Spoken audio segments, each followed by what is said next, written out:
ভাইয়েরা, আপনারা যারা এখানে এসে উপস্থিত হয়েছেন, আমি শুধু এখানে এসে একা দাঁড়াই নাই, আমার পরিবার নিয়ে আমি এখানে এসে বসে আছি।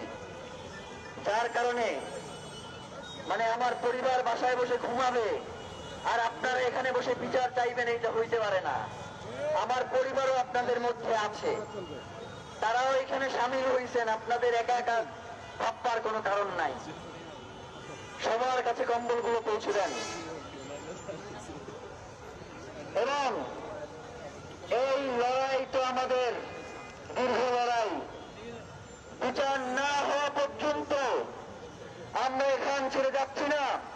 প্রয়োজনে আগামীকাল থেকে আপনারা আপনাদের পরিবার সহ এই শাহবাগে, এই শহীদ আদি চত্বরে অবস্থান গ্রহণ করেন। বিচার নিশ্চিত না হওয়া পর্যন্ত আমরা এই অবস্থান ত্যাগ করব না। প্রিয় ভাইয়েরা, এখানে 3 জন উপদেষ্টা আসবেন। আমাদের সাথে তাদের কথা হয়েছে। তারা আসার পরে আমরা কি তাদের সাথে অসম্মানজনক কিছু করব? আমরা কি পিছন থেকে তাদেরকে টিটকারি করে কোনো কথা বলবো? আমি তাদেরকে আশ্বস্ত করেছি যে এইখানে যারা এসেছে তারা শুধুমাত্র হাবিবের হত্যার বিচার নিশ্চিত করার জন্য এসেছে, অন্য কোনো উদ্দেশ্য নয়। সুতরাং আপনারা যদি এখানে আসেন, তাহলে অন্তত তারা মনে করবে যে এই রাষ্ট্র এখন পর্যন্ত দিল্লির কাছে বিক্রি হয়ে যায় নাই। তারা রাজি হয়েছেন। তারা 3 জন উপদেষ্টা আসবেন এবং এখানে এসে কথা বলবেন।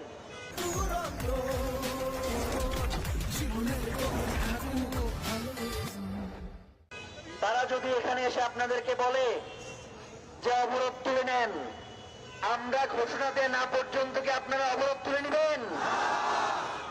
শুধুমাত্র উপদেষ্টার কথা বলবেন। কিন্তু এই প্রোগ্রাম কতক্ষণ চলবে, কখন বন্ধ হবে, সেই ঘোষণা দিব আমরা ইনশাআল্লাহ। তাদেরকে এখানে এসে পরিষ্কার করতে হবে যে ওসমান হাদি হত্যার ব্যাপারে তারা এখন পর্যন্ত কি কি পদক্ষেপ গ্রহণ করেছে, সেটা নিশ্চিত করবার পরেই আমরা যে চলে যাব, এমন কোন কথা, এমন কোন আশ্বাস আমরা তাদেরকে দেওয়ার জন্য এখানে ডাকি নাই।